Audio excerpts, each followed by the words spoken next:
जो वहां से हम लोगों के यहाँ सत्येंद्र वगैरह पर भी आते हैं, और जो कॉलम वगैरह लिख रहे हैं, और जो कई बंगाल से तो पत्रकार काफी आते हैं। हमारे यहाँ अपने दिल्ली में भी बहुत सीनियर लोग बहुत सारे हैं, और जो लोग काफी अच्छा कंट्रीब्यूट करते हैं। उन सब के हिसाब से उन सब के हिसाब से कह रहे हैं कि इसके बावजूद ममता जी अपना चुनाव बचा लेंगी। लेकिन मुझे पता नहीं क्यों शंका हो रही कि पता नहीं इस बार नहीं बचा पाएंगी। गैप देखिए, अगर ये गैप 4% ही है जैसा मैट्रीज ने कहा है, तो ये मैनेजेबल होता है। क्योंकि बीजेपी जितनी ताकत से बंगाल को वापस लेने में लगी हुई है पिछले कई चुनावों से, और जिस तरह से लेफ्ट और कांग्रेस को मिलने वाले वोट्स के मैक्सिमम शेयर को वो अपने यहाँ ले गई है, लेफ्ट का भी वोट ले गई है बहुत बड़ी तादाद में। उससे हो सकता है कि उलटफेर भी हो जाए। देखिए, तमिलनाडु में तो मुझे उलटफेर दिख रहा है। वैसे आप बंगाल पे कर, हाँ, तमिलनाडु में मुझे लगता है बहुत क्लोज है।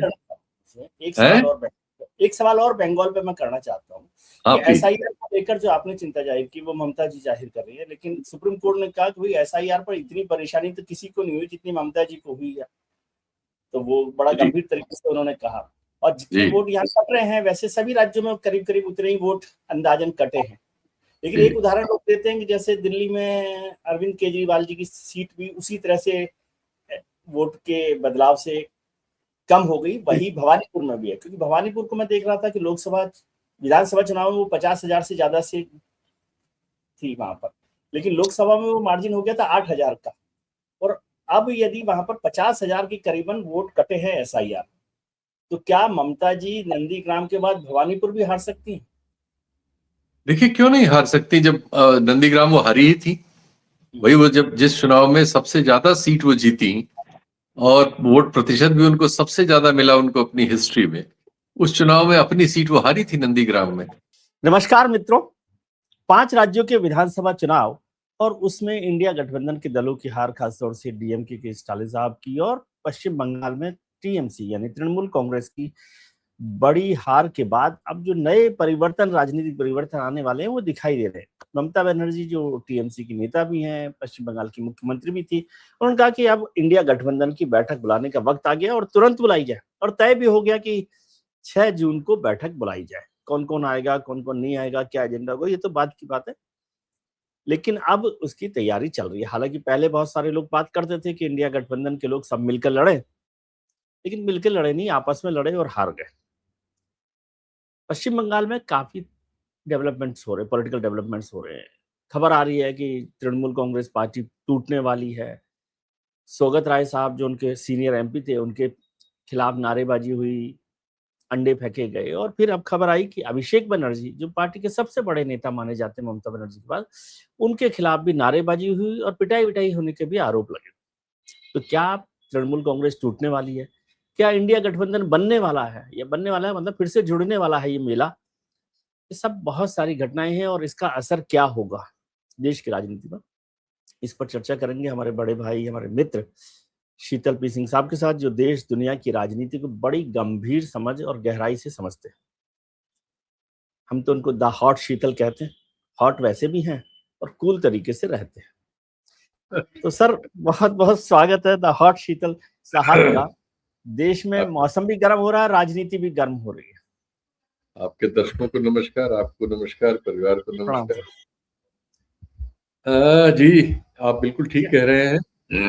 बंगाल के नतीजे आने के बाद से ममता बनर्जी जी ने इंडिया को गर्म करने का फैसला कर लिया है, ये तो नजर आता है।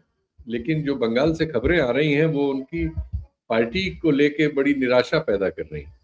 जी, अभी आपने बताया ही, और ये खबरें हैं लगातार। एक तो उनके तमाम लोग छोड़ रहे हैं, या नहीं छोड़ रहे हैं तो ऐसी बातें कह रहे हैं जो छूटने जैसी हैं।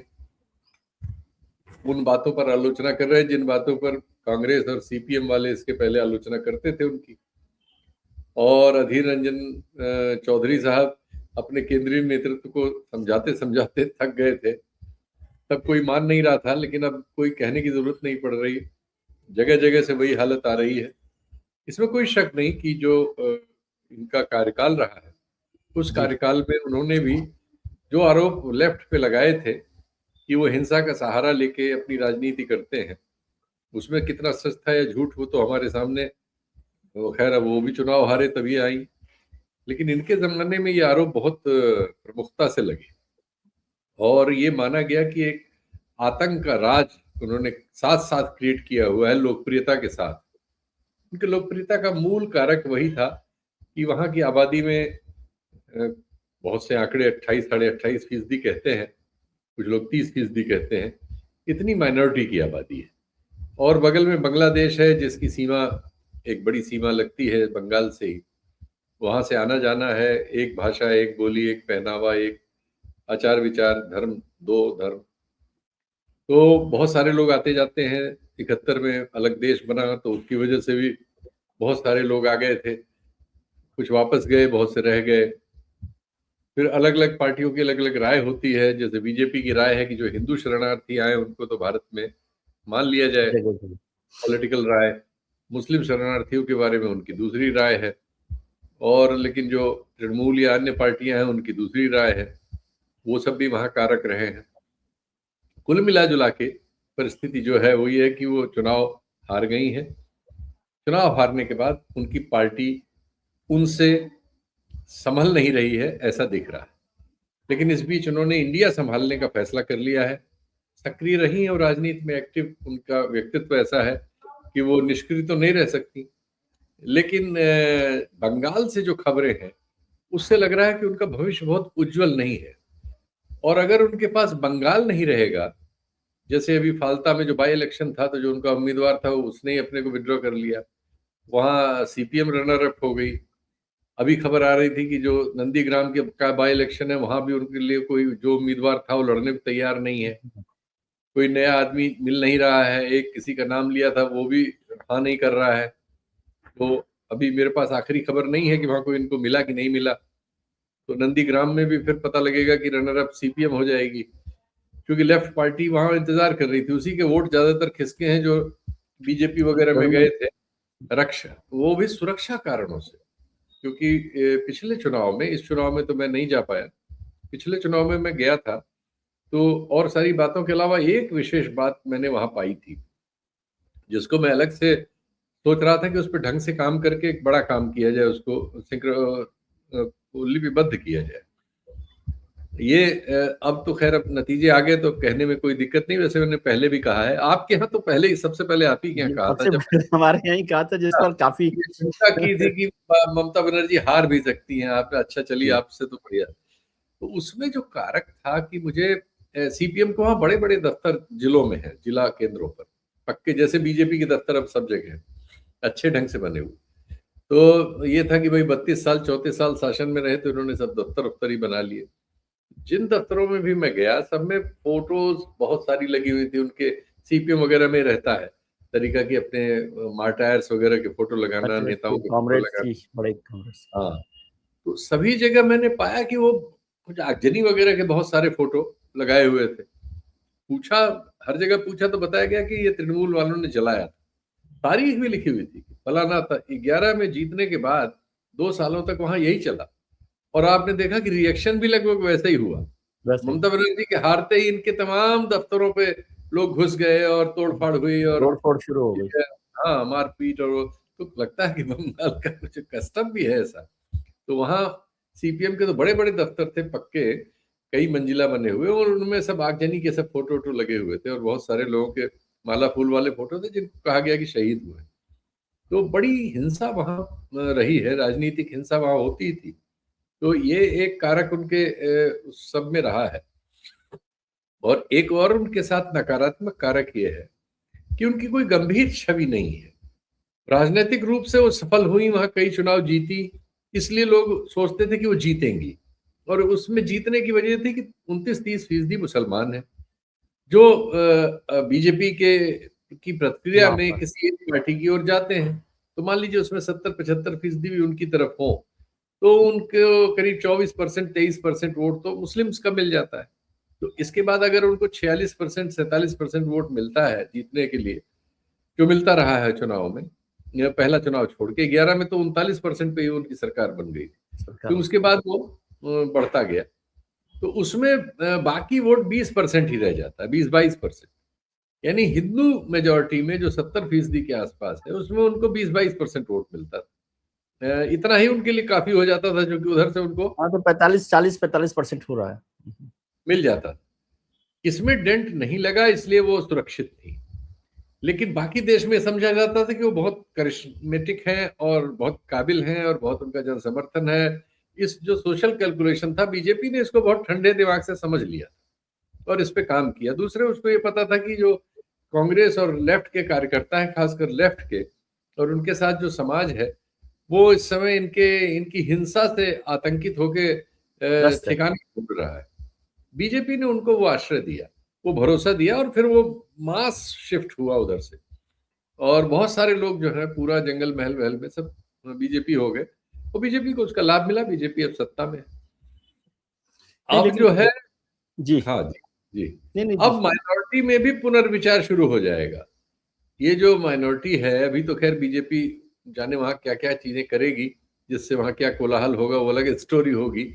लेकिन जो भी वहां बचेगा उसमें भी पुनर्विचार शुरू हो जाएगा, और वो एक तरफ शिफ्ट होते हैं। तो मान लीजिए फिर वो लेफ्ट की ओर देखने लगे लेफ्ट या की ओर। कांग्रेस की ओर देखने लगे, तो वैसी सूरत में तृणमूल कांग्रेस की एकदम जमीन खिसक जाएगी। और जैसी खबरें आ रही हैं कि जगह जगह से लोग उनको चोर कह रहे हैं, अंडे फेंक रहे हैं। आज अभिषेक बनर्जी का कुर्ता फाड़ दिया और सिर पे उनको हेलमेट लगा के वो पुलिस वुलिस बचा के ले गई। सौगत राय के साथ ये हुआ। वो जो काकोली दस्तीदार हैं, वो तो खुलेआम मोर्चे ही खोले हुए हैं। और मतलब बहुत कुल मिला जुला के वातावरण जो है बहुत ही प्रतिकूल है। रोज खबरें आ रही हैं कि इतने एमएलए जो हैं जाके चीफ मिनिस्टर से मिलने जा रहे हैं इनके।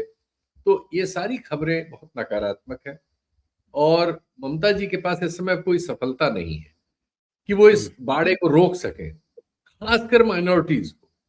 इसलिए वो उनको जल्दी लगी है। वो पॉलिटिकल तो है, पॉलिटिकल समझ उनको है कि इंडिया गठबंधन में एकाएक वो कुछ हरकत करे, और इंडिया गठबंधन में मान लीजिए उनको संयोजक संयोजक बना दें, क्योंकि उनके पास 3-4 हथियार हैं। जो आम आदमी पार्टी है, इनसे उनके अच्छे संबंध हैं। उन्होंने वो जो तेलंगाना की दूसरी पार्टी है जो चुनाव हार गई, बीआरएस, हाँ, उनसे अच्छे संबंध हैं। डीएमके से भी उनके अच्छे संबंध हैं। और डीएमके और बीआरएस ये दावा नहीं करेंगे इस समय। हाँ, केजरीवाल का ये अंदर का दावा रहता है, लेकिन वो भी जान रहे हैं कि इस समय वो कोई भी नहीं स्वीकार नहीं करेंगे अभी। करता। तो इस समय वो लोग मिलके, ये सब लोग मिलके ममता बनर्जी को ये एक वो हवा दे सकते हैं कि आप जो है संभालिए इंडिया गठबंधन, राहुल गांधी से और कांग्रेस से नहीं संभल रहा है, और जी, आप संभालिए इसको और इसमें गति लाइए। तो ये एक हो, और इसमें अखिलेश भी उनके यहाँ गए ही थे, मिलने गए थे। तो हाँ जी। अखिलेश भी इस तरफ की बात कर सकते हैं, या दोनों तरफ की बात कर सकते हैं, बीच में रह सकते हैं। और कुछ ऐसी अखिलेश के लिए भी फायदेमंद है कि राहुल जी की बजाय ममता जी लीडर रहे तो उनका नुकसान कम होता है। उनकी मतलब पॉलिटिकल एग्जिस्टेंस में नहीं, नहीं, ज्यादा तो कोई फर्क नहीं नहीं, पड़ता। नहीं, तब तो अखिलेश की दुकान ही बंद हो जाएगी। उत्तर प्रदेश में ममता बनर्जी का कोई वोट नहीं है।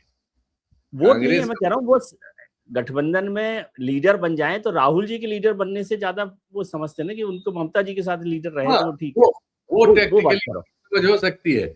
लेकिन अगर जी, उससे कांग्रेस भड़क गई और उत्तर प्रदेश में कांग्रेस ने अपने को अलग लड़ने का फैसला कर लिया, तो अखिलेश जी के लिए संभावनाएं लगभग खत्म हो कम हो जाएंगी। जाए, हाँ, खत्म हो जाएगी, समझ लीजिए। ठीक है। इसलिए भी इस समय चढ़ती कला जो है विपक्ष में राहुल गांधी है, ममता बनर्जी नहीं।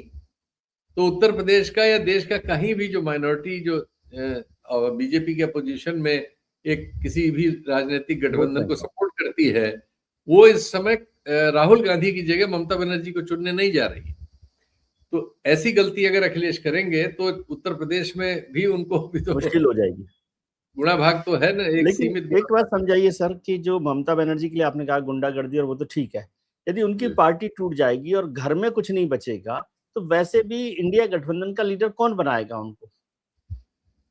देखिए, इंडिया गठबंधन का लीडर कौन बनाएगा वो तो एक सवाल है ही है।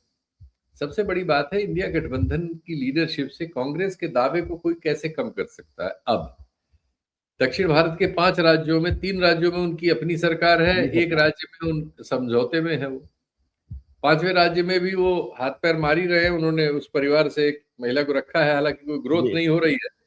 लेकिन आज नहीं तो कल बदली परिस्थितियों में अगर जगन रेड्डी कांग्रेस से किसी तरह के समझौते में चले जाते हैं, वापस आ जाए, हाँ। नहीं कांग्रेस में ना, समझौते में नहीं नहीं, ही आ मतलब जाए, समझौते के लिए आ जाए उधर। तो एक फॉर्मिडेबल अपोजिशन कम से कम वहां भी क्रिएट हो जाता है। तो पूरा दक्षिण भारत पे आप कह सकते हैं कांग्रेस के लिए बेस स्ट्रक्चर मौजूद है। 3 राज्यों में सरकार, चौथे में सहयोगी सरकार, 5वें में अच्छा गठबंधन। संभावना, ये पोजीशन किसी और के पास नहीं है। अब उससे ऊपर आइए, उसके बाद सारे जो राज्य आ रहे हैं उत्तर प्रदेश आने से पहले तक, महाराष्ट्र, छत्तीसगढ़, मध्य प्रदेश, मध्य प्रदेश, राजस्थान, हरियाणा, इन सब सब जगह। में जो है अपोजिशन पार्टी कांग्रेस है। यहाँ न कोई ममता बनर्जी है, न कोई केजरीवाल है, न कोई और है, न कोई और है। सब जगह अपोजिशन पार्टी कांग्रेस है, यानी रनर अप वो है। फिर आते हैं दिल्ली और पंजाब। पंजाब में भी रनर अप वो है, दिल्ली में चलो नहीं है, दिल्ली एक जगह है जहां वो नहीं।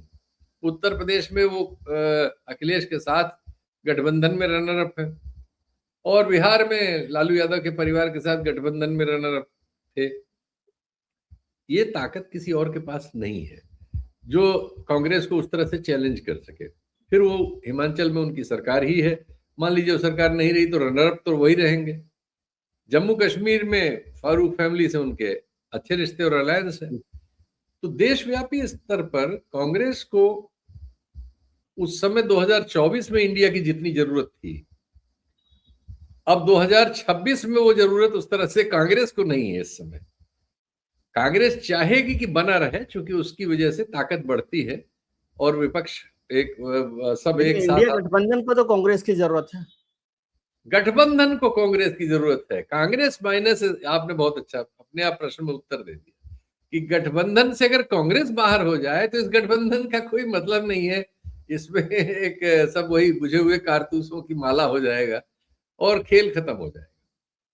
तो अभी अभी पंजाब में शहरी निकायों के चुनाव हुए हैं, उसमें आम आदमी पार्टी करीब 46-47% सीटें जीतने की बात उसकी रही है, बैलेट पेपर पे हुआ है। लेकिन वहां का एक खराब रिवाज है। 2021 में वहां कांग्रेस सरकार में थी और वो भी इसी तरह जीती थी और उसके बाद विधानसभा हार गई थी। गायब हो गई थी। तो वहां जो नगर निकाय जीतता है उसकी ज्यादातर बार नतीजा ये है, इसके पहले अकाली दल के साथ यही हुआ था कि नगर निकाय तो जीत जाता है लेकिन विधानसभा हार जाता है। तो मतलब वहां भी जो रनर अप पार्टी वहां कांग्रेस ही आई है।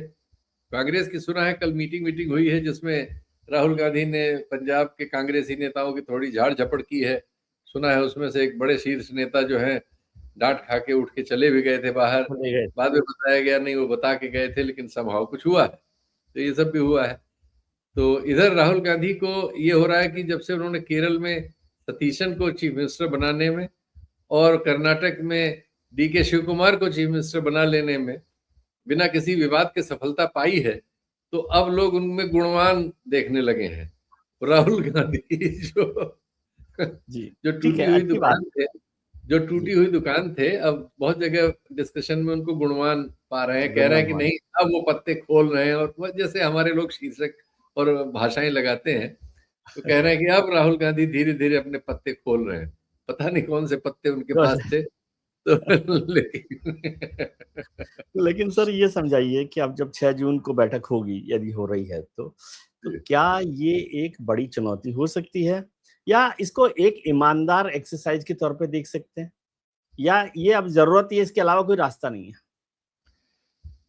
ये मैंने जैसे इतनी देर में जो मैं बता पाया और शायद वही आप भी कह रहे थे कि ये ममता बनर्जी अपने को पुनर्स्थापित करने की एक ऐसी कवायद कर रही है जिस कवायद में कोई दम नहीं।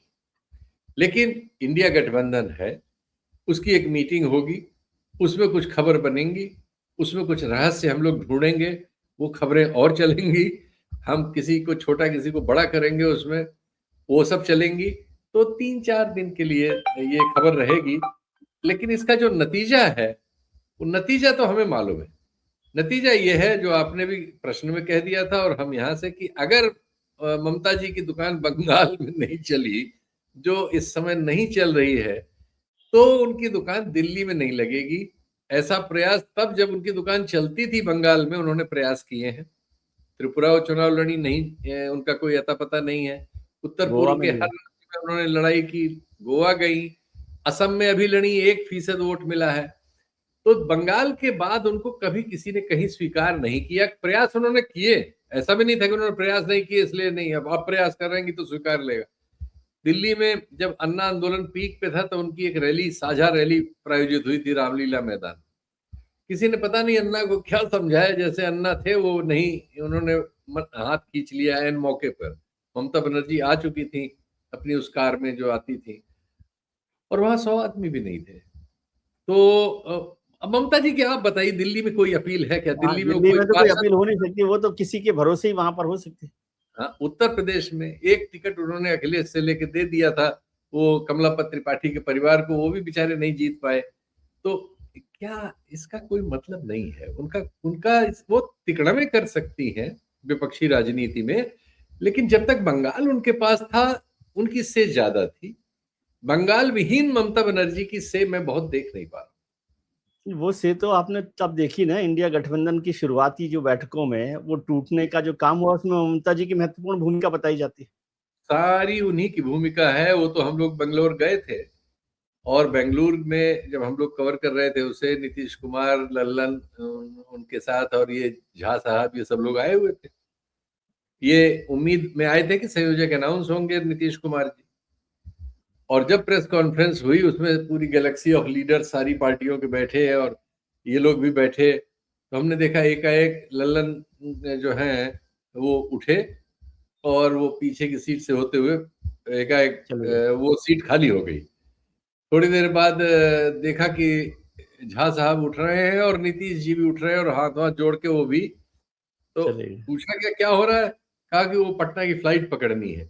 लेकिन एक्चुअली वो फ्लाइट छूट चुकी थी, क्योंकि उनको एक खबर आ चुकी थी कि उनका नाम अनाउंस नहीं, मतलब उनको पता ही था, तो अंदर मीटिंग से बाहर आए थे कि वो संयोजक में उनका नाम इसलिए अनाउंस नहीं हो रहा कि ममता बनर्जी ने वीटो लगा दिया।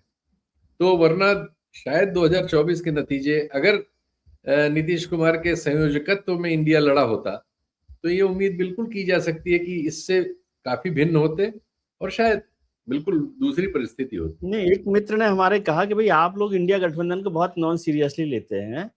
देखिए, इंडिया गठबंधन 2024 के चुनाव में मिलके नहीं लड़ा, आपस में ही लड़ता रहा, तब भी बीजेपी को 240 पर ला दिया, और आप उसकी ताकत को ही नहीं मानते। वाह, बताइए कहाँ मिलके नहीं आपस में लड़ा? लड़कर भी वो 240 पे ला दिया बीजेपी। जहां जहां वो मिलके नहीं लड़ा, वहां वहां वो मिलके ही नहीं लड़ता। जैसे लड़ा वैसे ही लड़ता, चाहे जो हो जाता, चाहे इंडिया गठबंधन रहता या नहीं रहता। ममता बनर्जी अपने यहाँ किसको जगह दे देती? कैसे दे देंगी? नहीं दे देंगी। तो जिसके पास जो जगह थी, जैसे अब लेफ्ट है वहां पे केरल में, केरल में है या और जगह पर। केरल में तो कांग्रेस और लेफ्ट ही आमने सामने लड़ेंगे। वो कैसे भाई भाई हो सकते हैं? पंजाब में आम आदमी पार्टी और कांग्रेस ही आमने सामने लड़ेगी। तेलंगाना में बीआरएस और कांग्रेस ही आमने सामने लड़ेगी। तो कुछ ग्राउंड रियलिटीज हैं जो बदली है, न बदल सकती हैं। और बिहार और उत्तर प्रदेश में जाहिर है ऐसे ही चलेगा, ऐसे ही चलेगा। बड़ी पार्टी है उसके साथ करेंगे।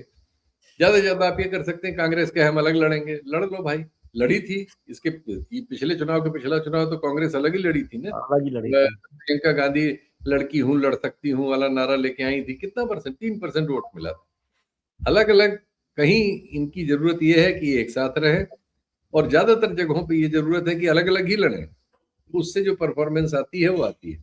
तो ये इन परिस्थितियों के साथ इंडिया गठबंधन है, और इनमें कोई परिवर्तन होने के कोई लक्षण कहीं है नहीं।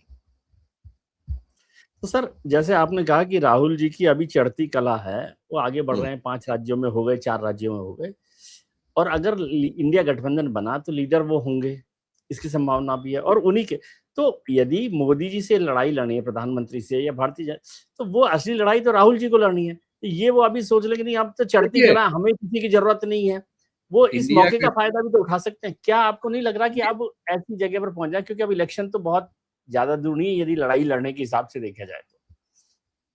देखिए, इंडिया गठबंधन की लीडरशिप, ऐसा हो सकता है कि राहुल गांधी का इंटरेस्ट ही उसमें ना हो। ममता बनर्जी बनना चाहे बन ले, जैसे कांग्रेस पार्टी के अध्यक्ष खड़गे साहब हैं, लेकिन हम लोग कितनी बार उनका नाम लेते हैं, चुने हुए अध्यक्ष। तो इंडिया गठबंधन की चुनी हुई सर्वसम्मत अध्यक्ष ममता बनर्जी हो सकती है, लेकिन आप किसी प्रोग्राम में लीडर राहुल गांधी होंगे, बात राहुल गांधी की ही करेंगे। उसकी वजह हमने बता दी, भाई 5 राज्यों में वो सरकार में है और 6 बड़े राज्यों में वो नेता विपक्ष है, 2-3 राज्यों में जहां नहीं है वहां वो साझे में नेता नहीं, मैं विपक्ष ये समझना चाह रहा हूँ कि इसका मतलब उनको भी तो बहुत जरूरत है कि यदि वो अपने को आगे बढ़ाना चाहते हैं, कांग्रेस को आगे बढ़ाना चाहते हैं, या राहुल गांधी की लीडरशिप बढ़नी है, तो इनके बिना तो नहीं चलेगा ना। केवल कांग्रेस, फिर वो आप उनको चढ़ा देंगे, फिर वो अकेले कहेंगे नहीं हम एकला चलो रे, हमें कहीं नहीं जाना, फिर वो 3% पर आ जाएंगे। कांग्रेस को कुछ राज्यों में तो जरूरत इंडिया गठबंधन की है, ऑल इन पैन इंडियन नहीं है। और जिन राज्यों में है भी, उन राज्यों में भी वहां के कांग्रेसी ये कहते नहीं हम अकेले तीर मारे बाकी के दम पे, हालांकि उनमें कोई दम नहीं है जैसे यूपी वगैरह में, लेकिन इस तरह की बात वो करते रहते हैं। तो ये एक अजीब सी स्थिति है इंडिया गठबंधन की, जिसकी व्याख्या करना आसान नहीं है। सच्ची बात तो ये है, जो गठबंधन भी है और जिसमें कोई गांठ नहीं है। हर आदमी एक दूसरे बाकी के सब खिलाफ। गांठ ही है। आप कह रहे कोई गांठ नहीं है, गठबंधन है, सिर्फ गांठ ही है। हाँ, ये ज्यादा सही आपने कहा, मैं उसको बिल्कुल करता हूँ अपनी वाली लाइन। आपकी नहीं, लाइन ज्यादा आपने सही है। गांठ दूसरे तरीके से कहा था जोड़ने के लिए, लेकिन हाँ, इस जोड़ की गांठ जो है वो सही बात यही है कि इसमें जगह जगह गांठ पड़ी हुई है जिनको खोलने की जरूरत है, और उनके खुलने की कोई संभावना नहीं, मुझे नहीं लगती। सर, अभी एक जो डेवलपमेंट हुआ कि आपने जहां से शुरू की थी कि ममता बनर्जी की पार्टी टूटने वाली है, वो टूट रही है। कितने लोग आते हैं, कितने लोग नहीं आते, तो मान लीजिए 10-20 लोग उनके साथ के इधर आ जाते हैं तो एनडीए और मजबूत हो जाएगा, वो बीजेपी में शामिल हो नहीं हो, एनडीए में शामिल हो जाएं। कुछ और पार्टियां भी ऐसे ही सोच रही हैं कि हो जाए, डीएमके के लेकर भी बातचीत चल रही है, तो फिर तो और मजबूत हो जाएगा एनडीए। तो क्या एनडीए के लिए चुनौतियां बढ़ रही हैं, कम हो रही हैं? आप सोच रहे हैं कि उनका जो झंडा है, उनकी जो बुलेट ट्रेन है, वो ऐसी ही चलेगी? देखिए, एनडीए तो इन जो मजबूतियां आप बता रहे हैं, ये सारी मजबूतियां एनडीए के लिए होती चली जाएंगी।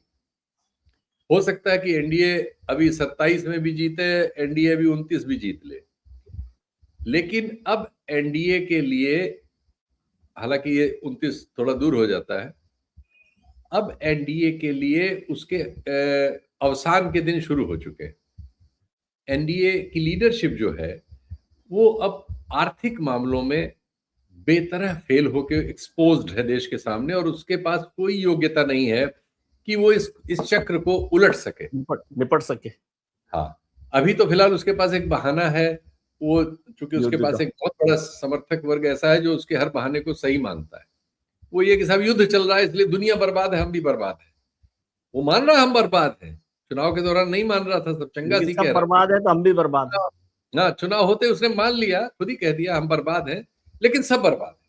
अभी उसका ये कुतर्क चल रहा है, सब बर्बाद है, जबकि जो आंकड़े हैं वो बताते हैं कि जहां तक करेंसी की बात है, सिर्फ भारतीय करेंसी है जो एशिया में सबसे ज्यादा टूटी है, पाकिस्तान से भी नीचे, कमजोर हो गई, पाकिस्तान से भी कमजोर है।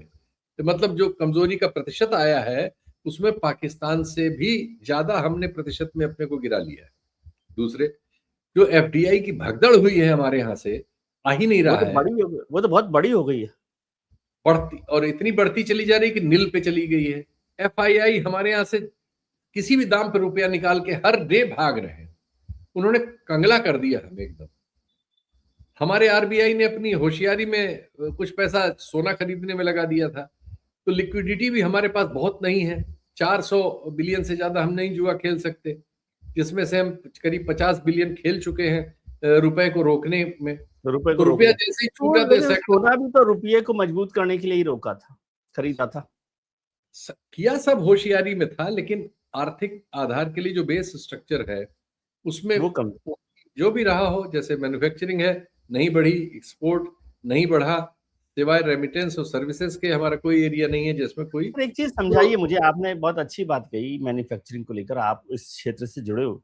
क्या वजह है कि हिंदुस्तान में ये जो हम सर्वाइव कर रहे हैं वो तो सर्विस सेक्टर से कर रहे हैं, लेकिन सर्विस सेक्टर सर्वाइवल का कोई कारण नहीं हो सकता मेरे हिसाब से देश में।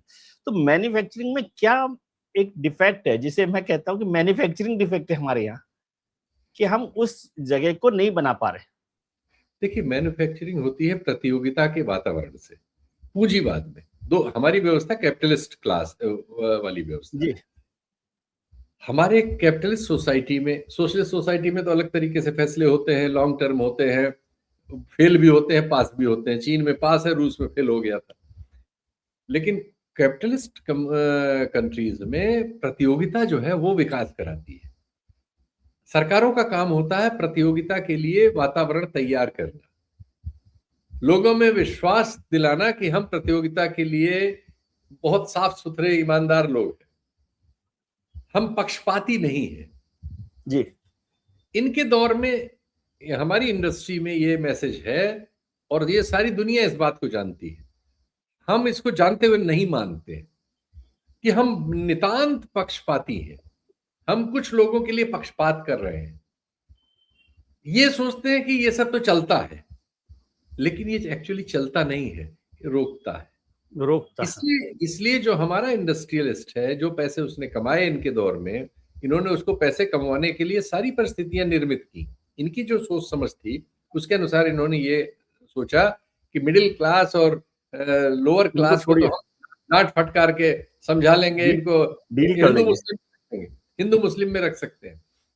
ये कैपिटलिस्ट क्लास को हम मदद करेंगे, इसलिए पैसा जनरेट करेगा तो पैसा लगाएगा, तो मैन्युफैक्चरिंग और एक्सपोर्ट हमारे यहाँ बढ़ जाएगा। इनका फार्मूला ये था। मोटा मोटी अगर देखो तो ये समझ में आता है कि हाँ ठीक ही है, ऐसा लेकिन है नहीं। इसलिए कि हमारी बहुत सारी चीजें, और सबकी बहुत सारी चीजें दुनिया के कारकों से तय होती हैं, जिसमें सब कुछ हमारे हाथ में नहीं होता, चैलेंजेस के हाथ में बहुत कुछ। चैलेंजेस क्या है? तो जो चैलेंजेस हैं उनके सामने अगर आप ऐसा माहौल नहीं रखेंगे कि उनको विश्वास हो कि आपके कोर्ट्स में ईमानदारी से फैसले होते हैं, कि आपके ब्यूरोक्रेसी में कोई फाइल अटकती है तो घूस लिए बिना ठीक नहीं होगी, या एक पर्टिकुलर इंडस्ट्रियलिस्ट के जरिए अगर हम कोई कारोबार करने इंडिया में जाएंगे तभी कारोबार कर सकते हैं, ये जो धारणाएं हैं ये कैपिटलिज्म में भी विकास को अवरुद्ध कर देती हैं। नतीजा क्या हुआ कि हमारे कैपिटलिस्ट क्लास ने, जैसा वित्त मंत्राणी जी ने स्वयं घोषित किया कि उन्होंने इस दौरान 12 साल में करीब 30% की दर से अपना विकास किया कैपिटल में। 30% मतलब मोटा मोटी मान लें कि उनकी 30% इनकम इन जनरल बढ़ी हमारे कैपिटलिस्टों की, लेकिन उन्होंने 10% भी भारत में नहीं लगाया। वो अमेरिका में जाके घोषणा कर रहे हैं कि हम 50 बिलियन आपके यहाँ लगाएंगे, इसलिए कि अमेरिका में वो जानते हैं कि वो लगाएंगे तो कोर्ट से या सब जगह या ब्यूरोक्रेसी से उनको कोई ये नहीं होगा कि ईडी उनके यहाँ पहुंच जाएगी और साइकिल पंचर कर देगी, और उनको भारत में ये मैसेज चला गया। तो जो बहुत सारे उद्योगपति हैं वो यहाँ पैसा रख ही नहीं रहे, न लगा रहे। अब लोग तो कहते हैं, मेरे पास सारे सबूत नहीं है, कुछ है हल्की फुल्की इंफॉर्मेशन है कि इवन अंबानी यहाँ पैसा नहीं रख रहे। तो जब यहाँ के लोग यहाँ पैसा लगाने में मोटे तौर पे वो नहीं लगा रहे, बाकी और जगह लगा रहे हैं, यहाँ जो लग रहा है उतनी बड़ी उसमें से कोई बहुत बड़ा फर्क नहीं पड़ता। हाँ, मतलब हमारी इकोनॉमी से सिर्फ विदेशी ही पैसा नहीं निकाल रहे हैं, देशी भी पैसा निकाल रहे हैं। वो मेरे ख्याल से ज्यादा बड़ी बात है, विदेशी से निकाल रहे हैं। तो अगर हमारे देशी ही नहीं हमारे साथ खड़े नहीं होंगे तो हम कैसे इंडस्ट्री डेवलप कर सकते हैं? तो इसलिए वो घट रहा है। तो सर यदि आखिरी सवाल हम पॉलिटिकल सवाल के तौर पे ही देखें कि इंडिया गठबंधन, राहुल जी चढ़ती कला, और आपने कहा तो क्या 2029 भले ही दूर हो, लेकिन दूर होता नहीं है ना, रास्ता तो वो चलता जाता। कोई ये पॉलिटिक्स ऐसी भी नहीं है कि ऑल ऑफ ए सडन कुछ बहुत बड़ा बदल जाएगा। अभी एनडीए ही चलेगा। मुझे लग रहा है अभी चुनाव तो इनसे कोई जीतेगा नहीं, चुनाव में ये नहीं हार सकते। सर आप ऐसे बोल रहे हैं, इसके बहुत सारे मायने। अब भाई, जो हमने ऐसे ही बोला था जब ममता जी के बारे में, आपने कब इंटरव्यू किया था? आपके 2 प्रोग्राम है, सबसे पहले आपने बोला था। हाँ, और बोलने के बाद जनता ने आपकी बात सुन ली। तो मुझे लग रहा है देश की जनता भी हमारी बात सुन रही है अभी, कि अभी चुनाव में हमें कोई ऐसे बदलाव की मुझे नहीं उम्मीद कोई नजर आती। नेताओं को आती है और इसलिए वो चुनाव लड़ रहे हैं और अभी खुश लड़ेंगे। मैं भी बहुत खुश हूँ। जी। मुझे चलिए नहीं आती। जी। चलिए देखते हैं, अभी तो 6 तारीख भी आने वाली है, देखते हैं सब कुछ सामने होएगा और फिर आगे की क्या लड़ाई होती है इस पर चर्चा करेंगे। बहुत बहुत जी। शुक्रिया आपका कि आपने वक्त जय निकाला और हमारा ज्ञानवर्धन किया है जय हो और विजय देश जी को भी की। आपने दिशा दी है। हम तो आप देश जय को हो, दिशा देते हैं, इसलिए हम याद करते रहते हैं आपको। जय हो विजय जी की। Thank you sir, take care. Thank you.